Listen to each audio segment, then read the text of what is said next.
예, 저희 한 달 이후에 정식 운항하는 게 저희 목표고 각오입니다. 그래서 10월 중에는 반드시 운항을 실시한다. 최소한 현재의 모습, 즉 14회 운항 형태로는 반드시 회복을 한다라는 목표고요. 그래서 서울은 사계절이 있는 계절이기 때문에 어느 때보다도 시민들이 조금 한강을 더 많이 방문하시고, 그건 저희들이 어떤 고객 유치 때문이 아니고 보다 시민들이 한강에 많이 나오시기 때문에 그분들이 많이 이용할 수 있는 기회를 이게 시간이 미뤄질수록 추운 겨울로 들어가기 전에 드려야 된다는 좀 그 사명감이 있습니다. 그래서 한 달 안에 어떻게든 정식 운항을 시작하겠다는 말씀을 드립니다. 배부 그 번호표 배부와 환불은 앞서 말씀드렸다시피 저희가 시민들이 이렇게까지 많이 올지 몰랐습니다. 그래서 막 그 3시간 세 타임 이후 거까지 막 번호표가 배부가 마감되고 막 이래서 찾아오신 분들이 좀 실망하시고 항의하시고 뭐 그런 게 좀 있었습니다.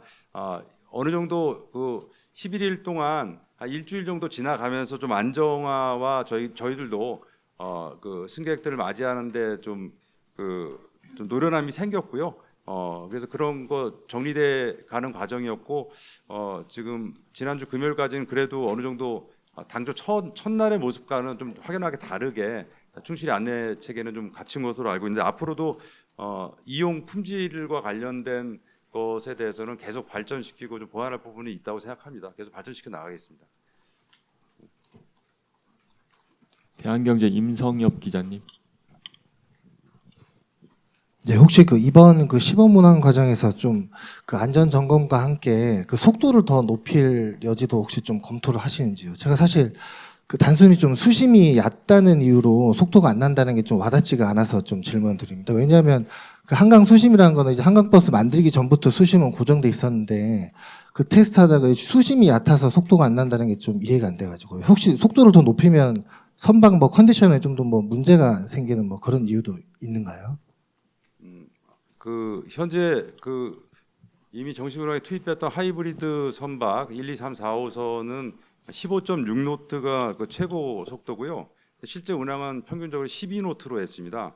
그러니까 그만큼 폭만큼 속도를 낼 수는 있습니다. 한강에서. 하지만 그 정도 속도를 냈을 때 이 항주파가 워낙 세져가지고 주변에 있는 그 선박 이동이라든지 여러 유선장 그리고 밤섬 같은 어떤 생태계에 영향을 미칠 수 있다는 우려들이 있고요.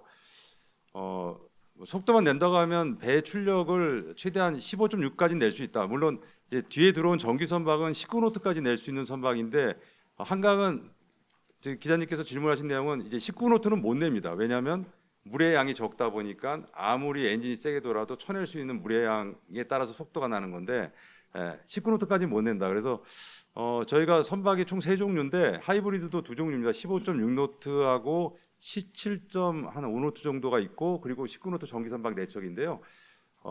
최대 저희들이 피해를 주제하고 운영할 수 있는 최고 속도는 15노트 미만이라고 생각을 해서 일반은 12노트, 앞으로 도입될 급행은 14노트로 할 예정이고요. 우리가 그 엊그제 그 불꽃 축제 현장에서도 저희가 그 선박 단속도 실제 선박을 타면서 이동도 했었는데 한꺼번에 선박들이 몰려들어서 조금 작은 배들끼리도 속도를 내면서 달리다 보면 그 항주파 때문에 서로 출렁거리고 굉장히 위험하거든요. 그래서 실제로 그런 점들을 저희가 수치적으로 연구했던 시절과는 다르게 실제로 운영을 해보면서 좀 낮출 수밖에 없었다. 이런 말씀이 출력의 문제가 아니고 환경과 고려 사항이 많아져서 그렇다는 말씀을 좀 드리겠습니다. 네. 딜라이브 TV 최다혜 기자님.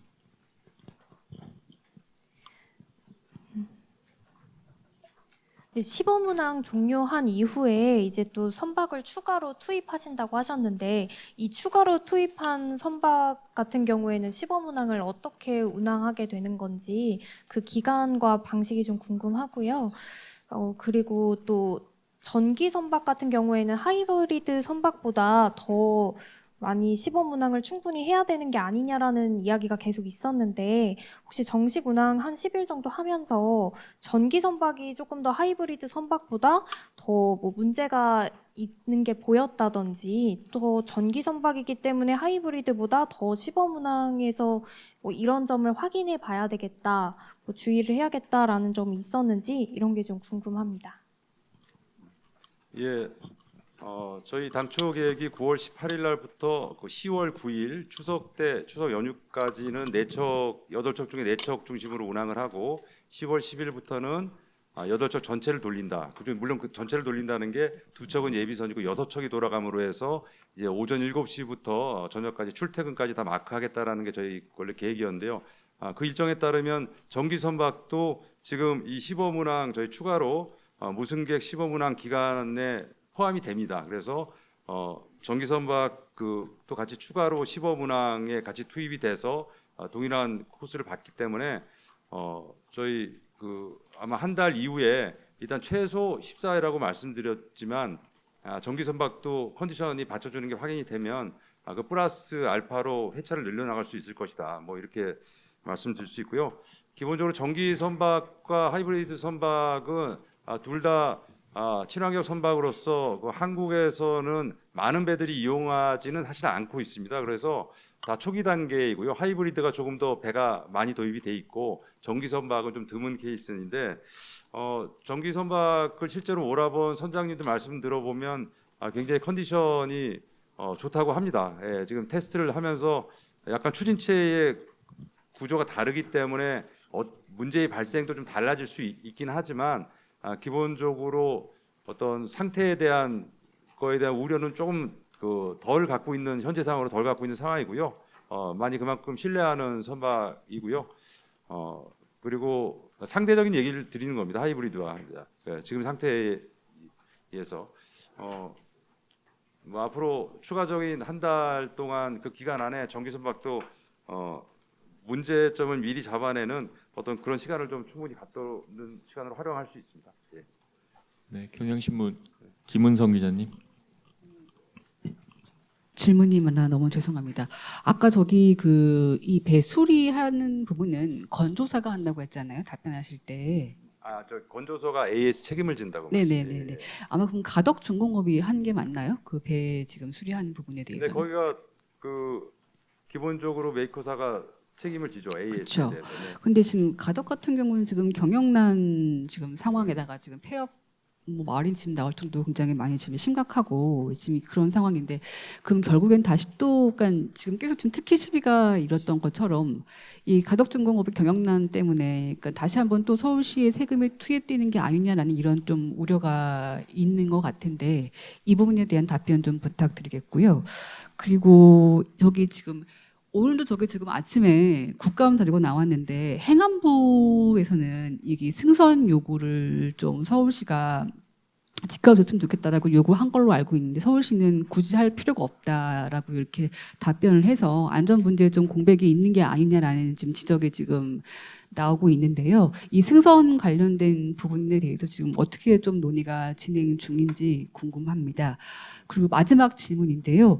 여기 지금 열흘간 지금 운행하셨는데 자체 평가를 좀 부탁드릴게요. 아까 했던 말씀은 되게 뭐 고무적이다, 뭐 되게 뭐 좀 기대 이상이다라고 지금 말씀하셨는데 이 11일간 어떤 자체 평가, 내부 평가 어떻게 좀 하시는지 이 세 가지 질문 좀 부탁드리겠습니다. 예, 답변드리겠습니다. 기본적으로 건조사는 계약 관계상 가덕중공업이 책임을 지는 것이고요. 그 회사의 현재 상황까지는 제가 파악하고 있지 않습니다만 법적으로 책임을 지는 게 맞고요.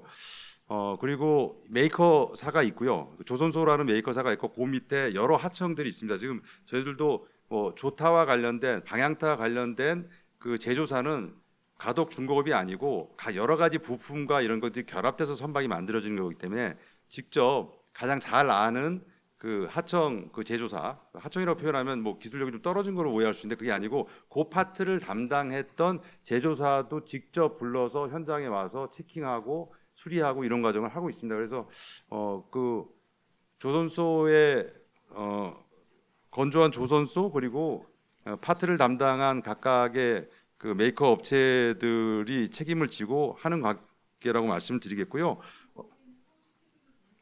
예, 선박은 기본적으로 건조비는 전적으로 한강버스 주식회사가 그 건조비를 댄 거고요. 수리와 관련돼서도 책임을 지고 하시는 겁니다. 그래서 세금이 투입된다고 말씀하는 거는 그 구조상 맞지는 않다고 저는 생각이 들고요. 두 번째 그 승선 요구에 대해서는 지난번에도 한번 이게 좀 기관 간에 약간 행안부와 또 실무적으로 저희들이 소통을 계속 하고 있는데 조금 기관 간에 마치 갈등이 있거나 힘겨루기 하는 것처럼 오해돼서 서로가 지금 불편해서 조심하고 있는 상황이고요. 지난번에 제가 설명드렸다시피 그냥 정의와 개념과 저희의 보완책에 대해서만 좀 이해를 해주 뭐 그쪽의 요구에 대해서 저희가 불필요하다 뭐 굳이 할 필요 없다 이런 식으로 대화한 적은 없었고요.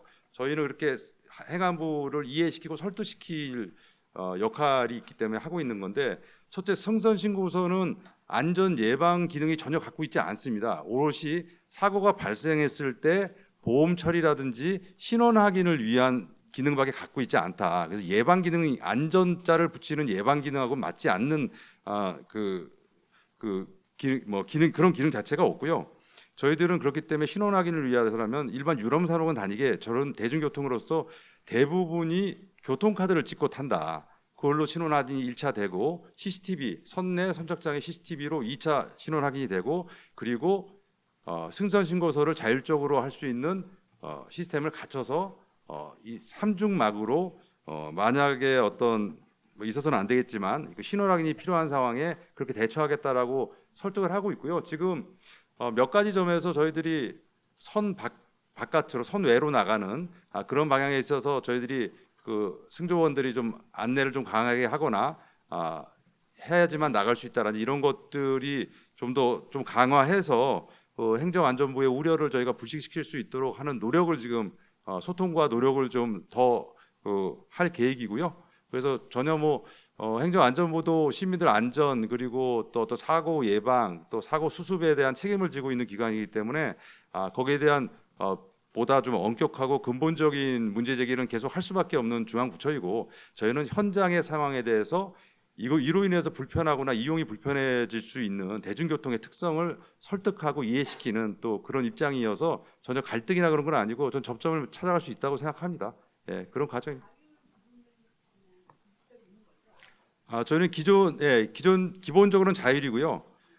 선외로 나가는 것에 대해서 어느 정도 좀 강한 안내와 그걸 조건으로 해서 승객들한테 안내하는 방안까지가 저희가 고려할 수 있는 최선이라고 생각하고요. 그렇게 하면 설득하도록 이해시키도록 노력하겠습니다. 예. 그리고 자체 평가에 대해서는 아까 제가 11일 동안 승객들이 생각보다 많이 오셔가지고 좀 혼란과 불편을 끼쳐드린 점도 있었고 저희들로서 굉장히 고무됐다는 말씀을 드렸는데 결과적으로 오늘 10일 만에 또 한 달간의 시범 운항을 할 수밖에 없는 상태에서 저희가 그 스스로를 평가를 하긴 좀 그렇고요. 시민들께서 그 평가를 해주실 거라고 생각합니다. 네. 이 정도로 답변했습니다.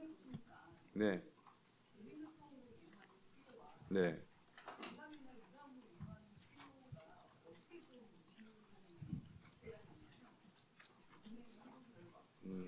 그거는 지금 뭐 여러 가지 사실 저는 꼭 그 부분은 꼭 답변드리고 싶은 부분인데요.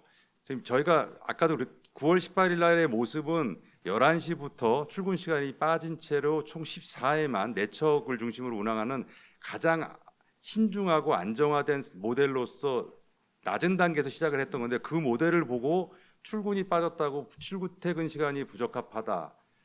그리고 뭐 시간이 오래 걸려서 부적합하다. 뭐 여러 가지 출퇴근에 자꾸 좀 집중해 주시는데 저는 그 11일 동안 그 배를 타신 분들이 관광으로 타셨어요? 아니면 대중교통으로 타셨어요라는 질문을 했을 때 서울 시민이 서울에서 이동을 하기 위해서 타는 것을 관광이라고 할 수 있는가? 그 질문 자체가 저는 그 대중교통은 불특정 다수한테 요금을 받고 이동 수단을 제공하는 거잖아요. 관광용은 그 어떤 그 도시 안에서 우리가 흔히 있을 때 관광역이라는 것은 외지인들이 와서 보거나 뭐 그 도심 안에서의 이동 자체를 관광과 뭐 이렇게 분리하기는 좀 어렵다고 봅니다. 그래서 지금 그 프레임 자체가 솔직히 뭐 결과적으로 지금 뭐 저희가 뭐 항변할 포인트라고 생각하지는 않고 앞으로 다 증명될 거다. 왜냐하면 출근 시간까지 확장이 되면 출근 선박을 이용자가 있을 것이고